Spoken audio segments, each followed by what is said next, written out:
सत श्री अकाल। मैं हाँ जसवीर ते टीवी पंजाब के प्रोग्राम पंजाब नाउ च तुहाडा स्वागत है। लो जी, एक बार फिर शामियाने लगे रह गए। भारतीय जनता पार्टी के लड्डू जिहड़े सीगे वो डब्बियां च बंद रह गए, पर उन्हां डब्बियां नूं खोलण दा मौका बनदा बनदा जिहड़ा आ वो खुस गया भाजपा के हत्थों, क्योंकि अकाली दल का एक लीडर लगभग तय हो गया सीगा कि 18 तरीक नूं भारतीय जनता पार्टी ज्वाइन कर जाएगा। सारा प्रबंध भी कर लिया गया सीगा, पर इस तो पहला कि वो भाजपा च जांदा, अकाली दल के दो लीडर विक्रम मजीठिया ते विरसा सिंह वलटोहा उस लीडर के घरे जाते 2-3 घंटे वावा मन मनौतियां चलदियां ते उहदे तो बाद वो लीडर तय कर लैंदा कि मैं हुण अकाली दल च ही रहूँगा, मैं वापस नहीं जाता किसी होर पार्टी दे विच। ते उधर ਇਹਦੇ ਉੱਤੇ ਹੁਣ ਭਾਰਤੀ ਜਨਤਾ ਪਾਰਟੀ ਦੀ ਕਿਹੋ ਜੀ ਪ੍ਰਤੀਕਿਰਿਆ ਰਹਿੰਦੀ ਹੈ, ਇਹ ਵੀ ਦੇਖਣਾ ਹੋਏਗਾ। ਜ਼ਿਕਰ ਆਪਾਂ ਇਸ ਗੱਲ ਦਾ ਵੀ ਕਰਾਂਗੇ ਕਿ ਪੰਜਾਬ ਦੇ ਵਿੱਚ ਇਸ ਵੇਲੇ ਹੜ੍ਹਾਂ ਦੀ ਸਥਿਤੀ ਹੈ। ਇਹਨਾਂ ਹੜ੍ਹਾਂ ਦੀਆਂ ਸਥਿਤੀਆਂ ਦੇ ਵਿੱਚ ਜਿੱਥੇ ਕਾਂਗਰਸ ਸੱਤਾ ਧਿਰ ਆਮ ਆਦਮੀ ਪਾਰਟੀ ਤੋਂ ਇਹ ਲੋਚਦੀ ਹੈ ਜਾਂ ਮੰਗ ਕਰਦੀ ਹੈ ਕਿ ਭਗਵੰਤ ਮਾਨ ਹੋਰੀ ਜਿੱਦਾਂ ਪਹਿਲਾਂ ਪਾਣੀ ਦੇ ਵਿੱਚ ਉਤਰੇ ਸੀਗੇ ਉਸੇ ਤਰੀਕੇ ਨਾਲ ਹੁਣ ਇੱਕ ਵਾਰ ਫੇਰ ਹੜ੍ਹ ਬਣੇ ਹੋਏ ਆ ਤੇ ਇੱਕ ਵਾਰ ਫੇਰ ਲੋਕਾਂ ਦੇ ਵਿੱਚ ਪਹੁੰਚਣ, ਉਹਨਾਂ ਦੇ ਹਾਲਾਤ ਦੇਖਣ। पर दूजे पासे मुख्यमंत्री भगवंत मान ने तो पेचा पाया हुआ है मनप्रीत बादल नाल, ते अगे मनप्रीत बादल ने इस बार कोई चुनौती चेतावनी नहीं दी, बड़े मुहब्बती जे लहजे नाल जवाब देता उन्होंने। ते ये नरमी किस गल दी है, लिखण वाली नरमी है, संजीदगी वाली नरमी है, या कारण की है? सो इस नरमी के उत्ते भी चर्चा करांगे। चर्चा आपां इस गल दी भी करनी है कि महाराष्ट्र दे विच सियासत जिहड़ी आ ओह गह गच होई पई है। शरद पवार नूं लैके छछोपांच की स्थिति अजे भी उद्धव ठाकरे की शिवसेना ते कांग्रेस के दरमियान बनी हुई है। तमाम नुकतियां दे उत्ते करांगे चर्चा करने लई मेरे नाल मौजूद रहणगे सीनियर पत्रकार राजीव पासकर जी। पासकर साहब जी आए। बहुत बहुत शुक्रिया जसवीर जी। पासकर साहब, शुरुआत जिहड़ी आ ओह आपां इसे गल तो कर लैंदे आ कि एक बारी तुहानूं याद होना कि अश्वनी सेखड़ी दे अकाली दल च शामिल होण दीयां चर्चावां चलियां सीगीआं। चंडीगढ़ च लगे सी शामियाने, लड्डू लुड्डू भी मेरा ख्याल है बनवा के रख लै सीगे। ऐन वक्त ते अश्वनी सेखड़ी बीमार हो जाते, पता नहीं कांग्रसियों ने कहते उन्होंने मना लिया तो कहते मैं तो हॉस्पिटल है, मैं नहीं किते जा सकता। तो वह टेंट लिथदियां दी भी कवरेज हो गई सी चैनलों दे विच।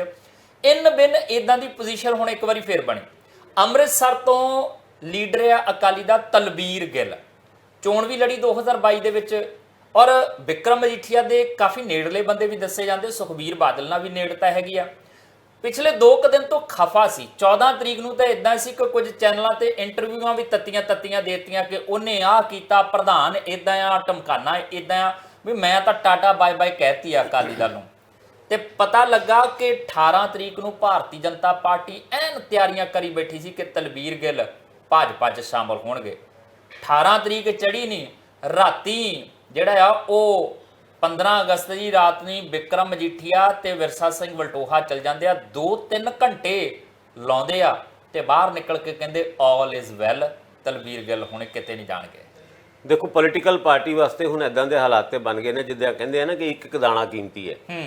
उस तरीके नाल ही सुखबीर सिंह बादल जो कदी प्रधानगी दे मुद्दे दे उत्ते 3 वड्डे माझे दे जरनैल जिहड़े अकाली दल छड्डण दी हजे गल ही करदे ने जी, अगलियां नूं कढ दित्ता जांदा ने। ब्रह्मपुरा रतन सिंह अजनाला और सेवा सिंह सेखवां वर्गे टकसाली अकालियां नूं भी कढण वास्ते बहुता टाइम नहीं लाया गया जी। जद ढींडसा साहब अकाली दल नूं छड्ड के जांदे ने या उन्हां नूं कढिया जांदा है, उस टाइम भी अकाली दल के प्रधान सुखबीर सिंह बादल ने सी नहीं की, पर हुण सी की वो हुण ते बिल्कुल किसी भी व्यक्ति दे किसी भी अकाली लीडर के छोटे वड्डे लीडर के जान ते हुण वो कुछ मशक्कत करते हुए नज़र आ रहे हैं। और विक्रम सिंह मजीठिया होना और विरसा सिंह वलटोहा होना चेचे तौर पर तलवीर गिल के घर गए, मनाया। मनाने तो बाद 18 तरीक का वो प्रोग्राम जिहड़ा उडिकिया होया सीगा कि वो भाजपा ज्वाइन कर देंगे, क्योंकि भाजपा दे विच खुला सद्दा हैगा, सिर ते पग होए, जट होए या कोई भी होए जो एक सिख स्वरूप का व्यक्ति होए उन्होंने वैलकम हैगा बीजेपी दे भी। हुण ए ज्वाइनिंग रुक गई। और दूजे पासे पिछले दिनों के तुसीं देखिया होएगा कुछ कांग्रेसी आगू वो जाखड़ साहब की अगवाई दे विच, चाहे वो शायद काका बराड़ सीगे और एक जिहड़े जिला प्रधान सीगे, उन्होंने बीजेपी ज्वाइन की सी। और ਅਟਕਲਾਂ ਤੇ ਇਹ ਵੀ ਹੈ ਕਿ ਹੁਣੇ ਇਹ ਇੱਕ ਸੀਜ਼ਨ ਸ਼ੁਰੂ ਹੋ ਰਿਹਾ ਹੈ। ਇਹ ਸੀਜ਼ਨ ਉਹ ਸੀਜ਼ਨ ਹੁੰਦਾ ਹੈ ਜਦ ਦਲ ਲੋਕੀ ਬਦਲਦੇ ਨੇ, ਔਰ ਇੱਕ ਦਿਨ ਦੇ ਵਿੱਚ 2-2 3-3 ਦਲ ਵੀ ਕਈ ਵਾਰ ਦੇਖਿਆ ਹੈ ਕਿ ਲੀਡਰ ਬਦਲਦੇ ਹੁੰਦੇ ਨੇ, ਕਿਉਂਕਿ 2024 ਦਾ ਇਲੈਕਸ਼ਨ ਦਾ ਆਗਾਜ਼ ਹੋ ਗਿਆ। ਬੀਜੇਪੀ ਨੇ ਵੀ ਕੱਲ ਆਪਣੀ ਇੱਕ ਮੀਟਿੰਗ ਕੀਤੀ ਹੈ। ਪ੍ਰਧਾਨ ਮੰਤਰੀ ਨਰਿੰਦਰ ਮੋਦੀ, ਅਮਿਤ ਸ਼ਾਹ, ਜੇਪੀ ਨੱਡਾ ਉਹਨਾਂ ਚੇਚੇ ਤੌਰ ਤੇ ਸ਼ਾਮਿਲ ਹੋ ਕੇ ਉਹਨਾਂ 5 ਸੂਬਿਆਂ ਦੇ ਵਿੱਚ ਹੋਣ ਵਾਲੇ ਇਲੈਕਸ਼ਨ ਦੇ ਉੱਤੇ ਨਾ ਕੇਵਲ ਸਟ੍ਰੈਟਜੀ ਬਣਾਈ ਬਲਕਿ ਕੈਂਡੀਡੇਟਸ ਦੀ ਵੀ ਸਿਲੈਕਸ਼ਨ ਦਾ ਪ੍ਰੋਸੈਸ ਆਲਰੇਡੀ ਸ਼ੁਰੂ ਕਰਦਾ। ਔਰ ਦੂਜੀ ਪੋਲੀਟੀਕਲ ਪਾਰਟੀਆਂ ਵੀ ਉਨੀ ਹੀ ਐਕਟਿਵ ਹੈ। ਇੱਦਾਂ ਦੇ ਹਾਲਾਤ ਦੇ ਵਿੱਚ ਸੁਖਬੀਰ ਸਿੰਘ ਬਾਦਲ ਉਹਨਾਂ ਦੀ ਪਾਰਟੀ ਨੇ ਉਸ ਤਲਵੀਰ ਗਿੱਲ ਨੂੰ ਮਨਾ ਲੈਣਾ ਆਪਣੇ ਆਪ ਵਿੱਚ ਇੱਕ ਚੰਗੀ ਗੱਲ ਹੈਗੀ ਹੈ। ਕੱਲ ਸੁਖਬੀਰ ਸਿੰਘ ਬਾਦਲ ਉਹਨਾਂ ਖੰਨਾ ਦੇ ਵਿੱਚ ਵੀ ਸੀਗੇ, ਉੱਥੇ ਵੀ ਉਹਨਾਂ ਨੇ ਜਿਹੜੀ ਸਟੇਟਮੈਂਟ ਦਿੱਤੀ ਉਹਦੇ ਵਿੱਚ ਕਿਸੇ ਨਾ ਕਿਸੇ ਜਗ੍ਹਾ ਅਕਾਲੀ ਦਲ ਨੂੰ ਮਜ਼ਬੂਤ ਕਰਨ ਦੀ ਇੱਕ ਕੋਸ਼ਿਸ਼ ਨਜ਼ਰ ਆਉਂਦੀ ਸੀ। ਭਾਵੇਂ ਉਹਨਾਂ ਨੇ ਆਪਣੇ ਅਲਾਈਅੰਸ ਪਾਰਟਨਰ ਬਹੁਜਨ ਸਮਾਜ ਪਾਰਟੀ ਦਾ ਨਾਂ ਤੱਕ ਨਹੀਂ ਲਿੱਤਾ, ਪਰ ਅਕਾਲੀ ਦਲ ਨੂੰ ਮਜ਼ਬੂਤ ਕਰਨ ਵਾਸਤੇ, ਆਪਣੀ ਕੁਰਸੀ ਬਚਾਉਣ ਵਾਸਤੇ, ਆਪਣਾ ਕੁਨਬਾ ਬਚਾਉਣ ਵਾਸਤੇ ਅਕਾਲੀ ਦਲ ਦੇ ਮੁਖੀ ਖਾਸ ਕਰਕੇ ਸੁਖਬੀਰ ਸਿੰਘ ਬਾਦਲ ਜਾਂ ਉਹਨਾਂ ਦੇ ਨਜ਼ਦੀਕੀ ਲੋਕ ਕੁਝ ਵੀ ਕਰਨ ਨੂੰ ਤਿਆਰ ਨੇ। ਇਹ ਗੱਲ ਸਾਹਮਣੇ ਆਈ ਜਦ ਤਲਵੀਰ ਗਿੱਲ ਉਹਨਾਂ ਨੂੰ ਵਿਕਰਮ ਸਿੰਘ ਮਜੀਠੀਆ ਔਰ ਵਿਲਸਾ ਸਿੰਘ ਵਟੋਹਾ ਉਹਨਾਂ ਨੇ ਪ੍ਰਧਾਨ ਜੀ ਦਾ ਸੱਦਾ ਦੇ ਕੇ ਔਰ ਉਹਨਾਂ ਨੂੰ ਕੋਈ ਆਸ਼ਵਾਸਨ ਵੀ ਦਿੱਤਾ ਹੋਏਗਾ। ਪਰ ਭਾਸਕਰ ਸਾਹਿਬ, ਵਿਕਰਮ ਮਜੀਠੀਆ ਹੋਰੀ ਸੁਖਬੀਰ ਬਾਦਲ ਨਾਲ ਦੀ ਪਿੱਚ ਤੇ ਨਹੀਂ ਖੇਡਦੇ ਕਦੀ। ਇਹ ਗੱਲ ਤੋਂ ਇਨਕਾਰੀ ਨਹੀਂ ਹੋਇਆ ਜਾ ਸਕਦਾ ਕਿ ਤੁਸੀਂ ਵਿਰਸਾ ਸਿੰਘ ਵਟੋਹਾ ਦੀ ਮੰਨ ਸਕਦੇ ਹੋ ਕਿ ਸੁਖਬੀਰ ਬਾਦਲ ਹੋਰਾਂ ਦੀ ਪਿੱਚ ਤੇ ਖੇਡਣਗੇ। ਉਹ ਜਿੱਥੇ ਕਹਿਣਗੇ, ਜਿਵੇਂ ਕਹਿਣਗੇ, ਜੇ ਉਹ ਕਹਿਣਗੇ ਸ਼ਾਟ ਮਾਰਨਾ ਤਾਂ ਸ਼ਾਟ ਮਾਰਨਗੇ, ਜੇ ਉਹ ਕਹਿਣਗੇ ਆਊਟ ਹੋ ਜਾਏ ਇਸੇ ਬਾਲ ਤੇ ਤਾਂ ਵਿਰਸਾ ਸਿੰਘ ਵਲਟੋਹਾ ਉੱਥੇ ਆਊਟ ਵੀ ਹੋ ਜਾਏਗਾ। ਵਿਕਰਮ ਮਜੀਠੀਆ ਆਪਣੇ ਤਰੀਕੇ ਨਾਲ ਖੇਡਣ ਵਾਲਾ ਖਿਡਾਰੀ ਹੈ। ਔਰ ਅਕਾਲੀ ਦਲ ਦੀ ਇੱਕ ਪ੍ਰਥਾ ਰਹੀ ਹੈ ਕਿ ਪਹਿਲਾਂ ਜਦੋਂ ਪ੍ਰਕਾਸ਼ ਸਿੰਘ ਬਾਦਲ ਹੋਰੀ ਹੁੰਦੇ ਸੀਗੇ, ਉਹ ਆਪ ਵਰਕਰ ਦੇ ਘਰੇ ਜਾ ਕੇ ਬਹਿੰਦੇ ਸੀ, ਲੀਡਰ ਦੇ ਘਰੇ ਜਾ ਕੇ ਬਹਿੰਦੇ ਸੀ ਵੀ ਕਾਕਾ ਜੀ ਮੈਂ ਹੁਣ ਆਣ ਕੇ ਬਹਿ ਗਿਆ, ਹੁਣ ਤੂੰ ਦੇਖ ਕਿੱਦਾਂ ਕਰਨੀ ਆ, ਮੈਂ ਤਾਂ ਮਨਾ ਕੇ ਜਾਊਂਗਾ, ਤੇ ਗੱਲ ਹੋ ਜਾਂਦੀ ਸੀਗੀ। ਸੁਖਬੀਰ ਬਾਦਲ ਦਾ ਪੈਟਰਨ ਇਦਾਂ ਦਾ ਨਹੀਂ ਹੈ ਕਿ ਉਹ ਮਨਾਵੇ ਕਿਸੇ ਨੂੰ ਜਾ ਕੇ। ਆਪਾਂ ਨਹੀਂ ਦੇਖਿਆ, ਬਹੁਤ ਘੱਟ ਕਿਤੇ ਕੋਈ ਟਾਮਾ ਬੰਦਾ ਹੋਊਗਾ ਜਿਹਨੂੰ ਸੁਖਬੀਰ ਬਾਦਲ ਹੋਰੀ ਜਾ ਕੇ ਮਨਾਉਂਦੇ ਆ। ਬੀਬੀਆਂ ਨਾਲ ਵੀ ਮੀਟਿੰਗ ਜਿਸ ਤਰੀਕੇ ਨਾਲ ਕੀਤੀ ਹੈ, ਜਿਹੜੀਆਂ ਬਗਾਵਤ ਕਰ ਗਈਆਂ, ਉਹ ਵੀ ਤਾਂ ਆਪਾਂ ਦੇਖੀ ਹੈ।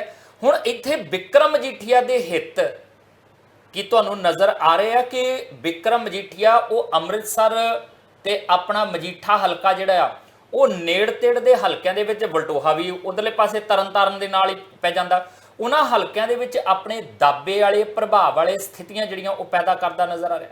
ਦੇਖੋ, ਵਿਕਰਮ ਸਿੰਘ ਮਜੀਠੀਆ ਔਰ ਸੁਖਬੀਰ ਸਿੰਘ ਬਾਦਲ ਉਹਨਾਂ ਦਾ ਜੋ ਸਮੀਕਰਨ ਸਾਹਮਣੇ ਆਏ ਨੇ, ਖਾਸ ਕਰਕੇ ਜਦੋਂ ਤੋਂ ਵਿਕਰਮ ਸਿੰਘ ਮਜੀਠੀਆ ਜੇਲ੍ਹ ਤੋਂ ਬਾਹਰ ਆਏ ਨੇ, ਉਹਦੇ ਕਰਕੇ ਤੁਹਾਡੀ ਕੀਤੀ ਹੋਈ ਗੱਲਾਂ ਦੇ ਵਿੱਚ ਯਕੀਨ ਤੇ ਹੁੰਦਾ, ਕਿਉਂਕਿ ਸੁਖਬੀਰ ਸਿੰਘ ਬਾਦਲ ਉਹਨਾਂ ਦੇ ਨਾਲ ਜਿਸ ਤਰੀਕੇ ਨਾਲ ਵਿਕਰਮ ਸਿੰਘ ਮਜੀਠੀਆ ਉਹਨਾਂ ਨੇ ਦੂਰੀਆਂ ਬਣਾਈਆਂ, ਭਾਵੇਂ ਜਲੰਧਰ ਜੀਵਨੀ ਚੋਣਾਂ ਦੇ ਵਿੱਚ ਦੋਨੋਂ ਹੀ ਕੈਂਪੇਨ ਕਰਦੇ ਸੀ, ਪਰ ਦੋਨੋਂ ਇੱਕ ਫਰੇਮ ਦੇ ਵਿੱਚ ਕਦੀ ਵੀ ਨਜ਼ਰ ਨਹੀਂ ਆਏ। ਔਰ ਜਦ ਤੋਂ ਮਜੀਠੀਆ ਸਾਹਿਬ ਜੇਲ੍ਹ ਤੋਂ ਬਾਹਰ ਆਏ ਨੇ, ਤਦ ਤੋਂ ਲੈ ਕੇ ਪ੍ਰਧਾਨ ਸੁਖਬੀਰ ਸਿੰਘ ਬਾਦਲ ਉਹਨਾਂ ਨਾਲ ਪਿੱਠ ਤੋਂ ਪਿੱਠ ਕਰਕੇ ਤੇ ਇੱਕ ਫਰੇਮ ਵਿੱਚ ਕਦੀ ਆ ਗਏ ਹੁਣ, ਪਰ ਇਹ ਹੱਥ ਨਾਲ ਹੱਥ ਜੋੜ ਕੇ ਇੱਕ ਵੀ ਫਰੇਮ ਦੇ ਵਿੱਚ, ਇੱਕ ਵੀ ਫੋਟੋ ਦੇ ਵਿੱਚ ਦੋਨਾਂ ਨੂੰ ਨਹੀਂ ਦੇਖਿਆ ਗਿਆ। ਔਰ ਜਦ ਤੁਸੀਂ ਸ਼ੱਕ ਜ਼ਾਹਿਰ ਕਰਦੇ ਹੋ ਕਿ ਮਾਝੇ ਦੇ ਜਰਨੈਲ, ਕਿਉਂਕਿ ਵਿਕਰਮ ਸਿੰਘ ਮਜੀਠੀਆ ਉਹਨਾਂ ਨੇ ਬ੍ਰਹਮਪੁਰਾ ਉਹਨਾਂ ਨੂੰ ਖੁੱਡੇ ਲਾਈਨ ਲਾ ਕੇ ਇੱਕ ਤਰੀਕੇ ਨਾਲ ਮਾਝੇ ਦਾ ਨਵਾਂ ਜਰਨੈਲ ਦੇ ਰੂਪ ਵਿੱਚ ਆਪਣੇ ਆਪ ਨੂੰ ਪ੍ਰੋਜੈਕਟ ਕੀਤਾ ਸੀਗਾ, ਤੇ ਹੁਣ ਉਹ ਜਰਨੈਲੀ ਬਚਾਉਣ ਵਾਸਤੇ ਉਹ ਤਲਵੀਰ ਗਿੱਲ ਨੂੰ ਮਨਾਉਣ ਗਏ ਸੀਗੇ, ਜਾਂ ਫਿਰ ਇਹ ਕਹਿਣ ਗਏ ਸੀ ਵੀ 18 ਨੂੰ ਨਾ ਜਾਓ, ਅਸੀਂ ਵੀ ਸੋਚ ਰਹੇ ਹਾਂ ਜੇ ਬਾਅਦ ਚੋਂ ਅਸੀਂ ਜਾਵਾਂਗੇ ਤੁਹਾਡੇ ਨਾਲ ਹੀ ਜਾਣਾ। ਆ ਤੁਸੀਂ ਨਵਾਂ ਹੀ ਤੁਸੀਂ ਨੋਕਤਾ ਤੁਹਾਡੀ ਗੱਲਾਂ ਤੋਂ ਇਹ ਲੱਗਦਾ ਮੈਨੂੰ, ਤੁਹਾਡੀ ਗੱਲਾਂ ਤੋਂ ਇਹ ਲੱਗਦਾ ਹੈ ਕਿ ਵੀ ਚਲੋ ਇਹ ਗੱਲ ਤੇ ਹਜੇ ਮਤਲਬ ਹੋ ਸਕਦਾ ਵਿਕਰਮ ਮਜੀਠੀਆ ਉਹਨਾਂ ਨੂੰ ਸਾਡੀ ਗੱਲ ਬੁਰੀ ਲੱਗੀ ਹੋਏ, ਪਰ ਬੁਰੀ ਲੱਗਣੀ ਨਹੀਂ ਚਾਹੀਦੀ, ਕਿਉਂਕਿ ਅੱਜ ਕੱਲ੍ਹ ਦਾ ਜਿਹੜਾ ਮਾਹੌਲ ਹੈ ਉਹਦੇ ਵਿੱਚ ਕਦੋਂ ਕੀ ਕਿਸ ਦਾ ਮਨ ਬਣ ਜਾਂਦਾ ਹੈ ਔਰ ਉਹ ਕਿਹੜੀ ਪਾਰਟੀ ਦੇ ਵਿੱਚ ਨਜ਼ਰ ਆਉਂਦਾ ਹੈ। ਔਰ ਇੱਦਾਂ ਦੀ ਕਨਸੋ ਵੀ ਚੱਲ ਰਹੀ ਹੈ ਕਿ ਆਉਣ ਵਾਲੇ ਟਾਈਮ ਵਿੱਚ ਵੱਡੇ ਅਕਾਲੀ ਆਗੂ ਛੱਡ ਕੇ ਭਾਜਪਾ ਦੇ ਵਿੱਚ ਜਾ ਸਕਦੇ ਨੇ, ਜਾਂ ਫਿਰ ਕੁਝ ਅਕਾਲੀ ਆਗੂ ਆਮ ਆਦਮੀ ਪਾਰਟੀ ਤੱਕ ਵੀ ਜੁਆਇਨ ਕਰ ਸਕਦੇ ਨੇ। ਤੇ ਇੱਦਾਂ ਦੀ ਗੱਲਾਂ ਦੇ ਵਿੱਚ ਜੇ ਤੁਹਾਡੀ ਕੀਤੀ ਹੋਈ ਗੱਲਾਂ ਦੇ ਉੱਤੇ ਯਕੀਨ ਕੀਤਾ ਜਾਏ ਤੇ ਫਿਰ ਜਿਹੜੀ ਗੱਲ ਮੈਂ ਕੀਤੀ ਹੈ ਉਹ ਵੀ ਕੋਈ ਉਰਾ ਪਰਾ ਵਾਲੀ ਗੱਲ ਨਹੀਂ ਹੈ। ਮੈਂ ਤੁਹਾਡੀ ਗੱਲ ਤੇ ਪੂਰਾ ਯਕੀਨ ਕਰਦਾ, ਤੇ ਹੁਣ ਯਕੀਨ ਕਰਨ ਦੇ ਲਈ ਕਾਰਨ ਕਿਹੜੇ ਆ ਉਹ ਤੁਸੀਂ ਦੱਸਣੇ ਆ ਕਿ ਵਿਕਰਮ ਮਜੀਠੀਆ ਬਾਰੇ ਇਹ ਕਿਉਂ ਤੁਸੀਂ ਗੱਲ ਕਰ ਰਹੇ ਹੋ ਕਿ ਉਹ ਵੀ ਜਾ ਸਕਦੇ ਭਾਰਤੀ ਜਨਤਾ ਪਾਰਟੀ 'ਚ। ਆਪਾਂ ਇਹਦੇ ਉੱਤੇ ਚਰਚਾ ਕਰਨੀ ਆ ਫਿਲਹਾਲ ਨਿੱਕੇ ਜਿੰਨੇ ਵਿਰਾਮ ਤੋਂ ਬਾਅਦ।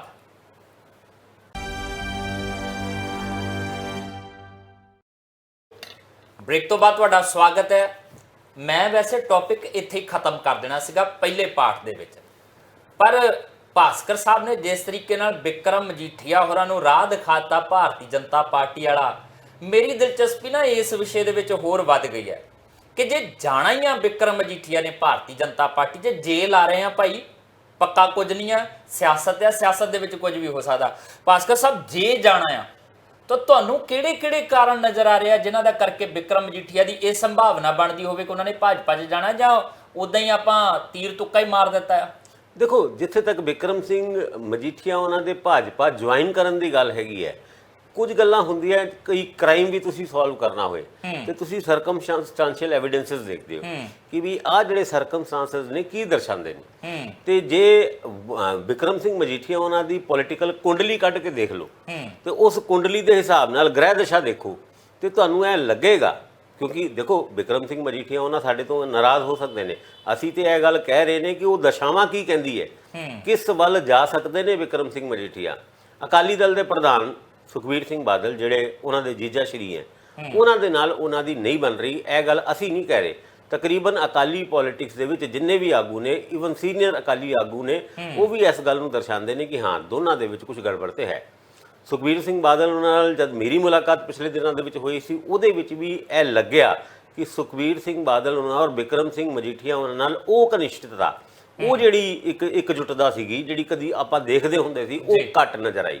ਇਹਦੇ ਵਿੱਚ ਮੈਂ ਵੀ ਨਹੀਂ ਇਨਕਾਰ ਕਰ ਸਕਦਾ ਇਸ ਗੱਲ ਤੋਂ। ਵਿਕਰਮ ਸਿੰਘ ਮਜੀਠੀਆ ਉਹਨਾਂ ਨਾਲ ਵੀ ਮੁਲਾਕਾਤ ਹੁੰਦੀ ਹੈ ਤੇ ਉਹ ਵੀ ਸੁਖਬੀਰ ਸਿੰਘ ਬਾਦਲ ਉਹਨਾਂ ਨੂੰ ਪ੍ਰਧਾਨ ਜੀ ਕਹਿ ਕੇ ਤੇ ਕਹਿੰਦੇ ਨੇ, ਸੁਖਬੀਰ ਜੀ ਘੱਟ ਕਹਿੰਦੇ ਨੇ। ਇਹ ਵੀ ਇੱਕ ਦੂਰੀਆਂ ਦਾ ਸੰਕੇਤ ਹੈ। ਹੁਣ ਵਿਕਰਮ ਸਿੰਘ ਮਜੀਠੀਆ ਉਹਨਾਂ ਨੇ ਵਾਕਈ ਅਗਰ ਸੁਖਬੀਰ ਸਿੰਘ ਬਾਦਲ ਉਹਨਾਂ ਨਾਲ ਦੂਰੀਆਂ ਬਣਾ ਲਈ ਹੁਣ ਤੇ ਰਾਜਨੀਤੀ ਇਹ ਕਹਿੰਦੀ ਹੈ ਜਾਂ ਤੇ ਉਹ ਅਕਾਲੀ ਦਲ ਦੀ ਪ੍ਰਧਾਨਗੀ ਦੇ ਵਾਸਤੇ ਆਪਣਾ ਕਲੇਮ ਕਰਨਗੇ, ਜੋ ਕਿ ਇੱਕ ਜੀਜਾ ਸ਼੍ਰੀ ਯਾਨੀ ਸੁਖਬੀਰ ਸਿੰਘ ਬਾਦਲ ਉਹਨਾਂ ਦੇ ਹੁੰਦੇ ਇਹ ਕੰਮ ਬੜਾ ਔਖਾ ਹੈ, ਜਾਂ ਫਿਰ ਉਹ ਜਿਹੜੇ ਖੁੱਲਾ ਸੱਦਾ ਜਿਹਦਾ ਜ਼ਿਕਰ ਅਸੀਂ ਹੁਣੇ ਕਰਕੇ ਹਟੇ ਹਾਂ ਕਿ ਅਬ ਬੀਜੇਪੀ ਦੇ ਦੁਆਰ ਖੁੱਲੇ ਨੇ ਉਹਨਾਂ तमाम ਵਿਅਕਤੀਆਂ ਨੂੰ ਜਿਹੜੇ ਅਕਾਲੀ ਪੋਲਿਟਿਕਸ ਦੇ ਨੇ, ਕਿਉਂਕਿ ਪਿੰਡਾਂ ਦੇ ਵਿੱਚ ਆਪਣਾ ਆਧਾਰ ਵਧਾਉਣਾ ਬੀਜੇਪੀ ਦਾ ਇੱਕ ਤਰੀਕੇ ਨਾਲ ਕੈਂਪੇਨ ਵੀ ਚੱਲ ਰਿਹਾ ਹੈ। ਹੁਣ ਵਿਕਰਮ ਸਿੰਘ ਮਜੀਠੀਆ ਬੀਜੇਪੀ ਦੇ ਵਿੱਚ ਕਿਉਂ ਨਾ ਜਾਣ, ਸਭ ਤੋਂ ਵੱਡਾ ਸਵਾਲ ਹੈ।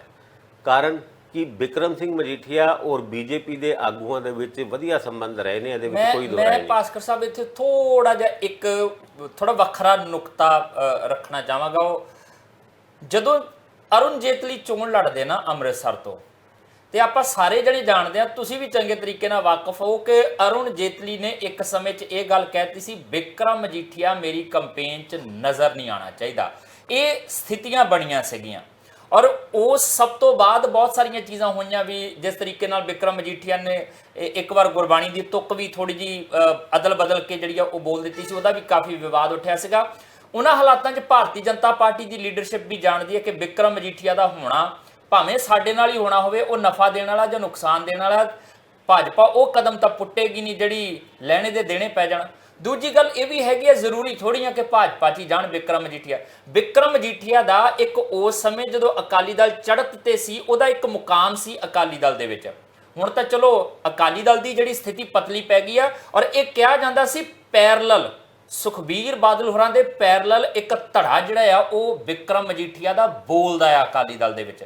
ਤੇ ਪ੍ਰਕਾਸ਼ ਸਿੰਘ ਬਾਦਲ ਹੋਰਾਂ ਨੂੰ ਕਹਿੰਦੇ ਚਿੰਤਾ ਰਹਿੰਦੀ ਸੀ ਇਸ ਗੱਲ ਦੀ ਕਿ ਕਿਤੇ ਕ੍ਰਾਸ ਕਰਕੇ ਸੁਖਬੀਰ ਬਾਦਲ ਨੂੰ ਵਿਕਰਮ ਮਜੀਠੀਆ ਹੋਰੀ ਅੱਗੇ ਨਾ ਨਿਕਲ ਜਾਣ। ਉਹ ਧੜਾ ਹੀ ਦੁਬਾਰਾ ਅਕਾਲੀ ਦਲ ਦੇ ਵਿੱਚ ਆਪਣਾ ਪੱਕਾ ਕਰਨਾ ਚਾਹੁੰਦੇ, ਹੁਣ ਉਹੀ ਥਾਂ ਫਿਰ ਬਣਾਉਣ ਦੀ ਕੋਸ਼ਿਸ਼ 'ਚ ਹੋਣ। ਜ਼ਰੂਰੀ ਨਹੀਂ ਅਕਾਲੀ ਦਲ ਛੱਡਣਾ ਹੀ ਉਹਨਾਂ ਨੇ। ਦੇਖੋ, ਬਹੁਤ ਵਾਰੀ ਪਰਿਵਾਰਾਂ ਦੇ ਵਿੱਚ ਕਿਸੇ ਨਾ ਕਿਸੇ ਮੁੱਦੇ ਨੂੰ ਲੈ ਕੇ ਔਰ ਖਾਸ ਕਰਕੇ ਉਹ ਸਿਆਸੀ ਪਰਿਵਾਰ ਹੋਣ ਤੇ ਸਿਆਸਤ ਦੇ ਵਿੱਚ ਕਿਹਦਾ ਕੱਦ ਉੱਚਾ ਹੋਏਗਾ ਉਹਨੂੰ ਲੈ ਕੇ ਕੁਝ ਡਿਫਰੈਂਸਿਸ ਰਹਿੰਦੇ ਨੇ। ਔਰ ਇਦਾਂ ਦੇ ਇੱਕ ਨਹੀਂ, 1 2 3 4 5 7 ਇਨਸੀਡੈਂਟ ਤੁਹਾਨੂੰ ਦੱਸ ਸਕਦੇ ਹਾਂ। ਲਾਲੂ ਪ੍ਰਸਾਦ ਯਾਦਵ ਦੇ 2 ਪੁੱਤਰ ਨੇ, ਦੋਨਾਂ ਦੇ ਵਿੱਚ ਸੱਤਾ ਨੂੰ ਲੈ ਕੇ ਪੋਲਿਟਿਕਸ ਨੂੰ ਲੈ ਕੇ ਰਿਫਟ ਹੋਇਆ। ਉਸ ਤੋਂ ਇਲਾਵਾ ਤੁਸੀਂ ਤੇਲਗੂ ਦੇਸ਼ਮ ਦੇ ਜਿਹੜੇ TDP ਦੇ ਲੀਡਰ ਹੈਗੇ ਨੇ ਚੰਦਰਬਾਬੂ ਨਾਇਡੂ, ਉਹ ਜਵਾਈ ਸੀਗੇ ਐਨਟੀ ਰਾਮਾ ਰਾਓ ਦੇ, ਔਰ ਉਹਨਾਂ ਦੀ ਪਤਨੀ ਨਾਲ ਉਹਨਾਂ ਦੀ ਜਿਸ ਤਰੀਕੇ ਨਾਲ ਸੰਬੰਧ ਹੋਏ ਔਰ ਪੋਲਿਟਿਕਸ ਦੇ ਵਿੱਚ ਆਪਣਾ ਕੱਦ ਉਹਨਾਂ ਨੇ ਉੱਚਾ ਕੀਤਾ, ਉਹ ਵੀ ਖਾਸ ਕਰਕੇ ਜਿਹੜੇ ਐਨਟੀ ਰਾਮਾ ਰਾਓ ਦੇ ਪਰਿਵਾਰ ਦੇ ਉੱਤੇ ਹੀ ਕੁਝ ਕਰਕੇ, ਕੁਝ ਮੀਨਸ ਜਿਹੜੀ ਚੀਜ਼ਾਂ ਉਹਨਾਂ ਦੇ ਹੱਕ ਨੂੰ ਅੱਗੇ ਲੈ ਕੇ। ਔਰ ਇਹੀ ਚੀਜ਼ ਤਮਿਲਨਾਡੂ ਦੇ ਵਿੱਚ ਵੀ ਦੇਖੀ, ਇਹੀ ਚੀਜ਼ ਹੁਣ ਅਜੀਤ ਪਵਾਰ ਤੇ ਸ਼ਰਦ ਪਵਾਰ ਵਾਲੇ ਕੇਸ ਦੇ ਵਿੱਚ ਵੀ ਦੇਖ ਸਕਦੇ ਹੋ ਕਿ ਫੈਮਿਲੀ ਡਿਸਪਿਊਟ ਵੱਡਾ ਕੌਣ ਔਰ ਆਪਣੀ ਓਪਰਚੁਨਿਟੀ ਨੂੰ ਦੇਖਦੇ ਹੋਏ ਸਾਰੇ ਗ੍ਰੈਬ ਕਰਨ ਦੀ ਕੋਸ਼ਿਸ਼ ਕਰਦੇ ਨੇ। ਤੇ ਫਿਰ ਤੁਸੀਂ ਵਿਕਰਮ ਸਿੰਘ ਮਜੀਠੀਆ ਉਹਨਾਂ ਨੂੰ ਕਿਉਂ ਇਸ ਕੈਟਾਗਰੀ ਤੋਂ ਬਾਹਰ ਰੱਖਦੇ ਹੋ? ਵਿਕਰਮ ਸਿੰਘ ਮਜੀਠੀਆ ਆਪਣੇ ਪੋਲੀਟੀਕਲ ਫਾਇਦੇ ਵਾਸਤੇ, ਆਪਣੇ ਪੋਲੀਟੀਕਲ ਸਟੈਂਡ ਵਾਸਤੇ ਕੁਝ ਵੀ ਕਰ ਸਕਦੇ ਨੇ। ਨਹੀਂ, ਇਹ ਇੰਜ ਵੀ ਹੋ ਸਕਦਾ, ਮੈਂ ਮੁਤਫਿਕ ਹੈ ਤੁਹਾਡੀ ਗੱਲ ਨਾਲ, ਇੰਜ ਵੀ ਹੋ ਸਕਦਾ ਕਿ ਸੁਖਬੀਰ ਬਾਦਲ ਦੀ ਪ੍ਰਧਾਨਗੀ ਨੂੰ ਲੈ ਕੇ ਜਿੱਦਾਂ ਦੇ ਚੈਲੰਜਸ ਉੱਠ ਰਿਹਾ ਪਾਰਟੀ ਦੇ ਅੰਦਰ ਵੀ, ਉਹਨਾਂ ਹਾਲਾਤਾਂ 'ਚ ਕਿਤੇ ਵਿਕਰਮ ਮਜੀਠੀਆ ਇਹ ਮੌਕਾ ਦੇਖਦੇ ਹੋਣ ਕਿ ਜੇ ਮੈਂ ਸਟਰੋਂਗ ਹੋਲਡ ਬਣਾ ਕੇ ਰੱਖਦਾ ਪਾਰਟੀ 'ਚ, ਤੇ ਜੇ ਭੜਕ ਨੂੰ ਕਿਤੇ ਵੀ ਇੱਧਰ ਉੱਧਰ ਸੁਖਬੀਰ ਬਾਦਲ ਦੇ ਹੋਣ ਦੀਆਂ ਸਥਿਤੀਆਂ ਬਣਦੀਆਂ, ਤੇ ਸੈਕੰਡ ਲਾਈਨ ਜਿਹੜੀ ਉਹਦੇ ਵਿੱਚ ਮੋਹਰਲੀ ਕਤਾਰ 'ਚ ਕੌਣ ਖੜਾ ਹੋਏਗਾ? ਵਿਕਰਮ ਮਜੀਠੀਆ ਸੈਕੰਡਲੀ ਲਾਈਨ 'ਚ ਵੀ ਖੜਾ ਹੋਏਗਾ। ਔਰ ਤੁਸੀਂ ਇਹ ਦੇਖੋ ਕਿ ਅਕਾਲੀ ਦਲ ਦੇ ਵਿੱਚ ਪੁਰਜੋਰ ਤਰੀਕੇ ਨਾਲ ਕਿਸੇ ਮੁੱਦੇ ਦੇ ਉੱਤੇ ਗੱਲ ਕਰਨ ਵਾਸਤੇ ਕੌਣ ਅੱਗੇ ਆਉਂਦਾ?